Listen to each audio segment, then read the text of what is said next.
Bonjour à tous. La foi est quelque chose de particulier. On s'imagine souvent que la foi est un sentiment, quelque chose qui nous remplit et qui fait que l'on croit ou que l'on ne croit pas, par exemple, en Dieu. Mais dans la Bible, la foi, c'est tout à fait autre chose. Bien sûr, il y a un aspect de croyance. Je crois en Dieu, et je dirais bien, et alors, qu'est-ce que ça change dans ta vie ? Et c'est là où la Bible va nous révéler quelque chose d'extraordinaire au niveau de la foi.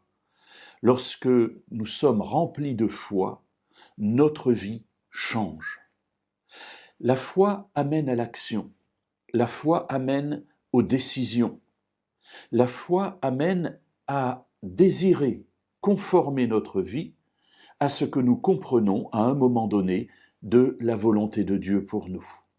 Alors pourquoi à un moment donné ? Parce que tout au long de notre existence, notre foi va s'affermir, notre compréhension de la volonté de Dieu pour nous va évoluer, va grandir et on l'espère va se développer et ainsi plus nous grandirons dans la foi, plus nous serons capables de mettre en œuvre cette volonté dans notre existence.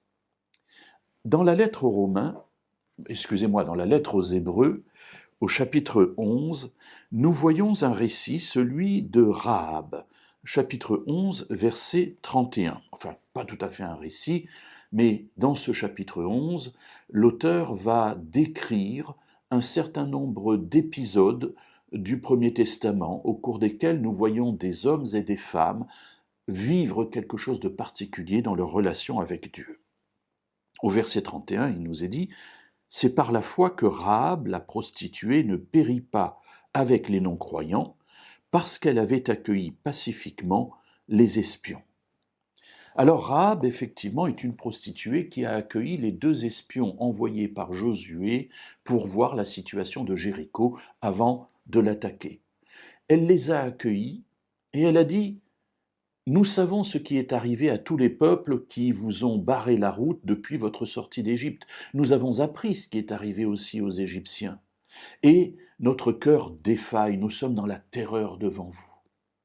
Et nous avons d'un côté les habitants de Jéricho qui se barricadent, qui ne veulent pas entendre parler de Dieu, et de l'autre côté Rahab, qui, elle, est prête à écouter Dieu, à recevoir les espions, à les laisser s'en aller avec la vie sauve. Et elle leur dit, « Lorsque vous reviendrez pour prendre Jéricho, parce que je sais que l'Éternel vous a livré la ville, souvenez-vous que j'ai été bonne avec vous, que je vous ai protégé, et ainsi délivrez-moi, que je ne meure pas avec les habitants de Jéricho. » Les espions lui font cette promesse, et lorsque quelques jours plus tard, Jéricho sera rasé et envahi par le peuple d'Israël, Rahab et tous les siens aura la vie sauve.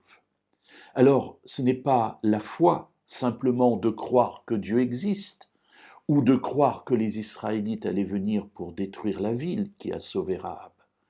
Mais elle a eu foi et elle a agi. Et comme elle a agi, elle a été sauvée.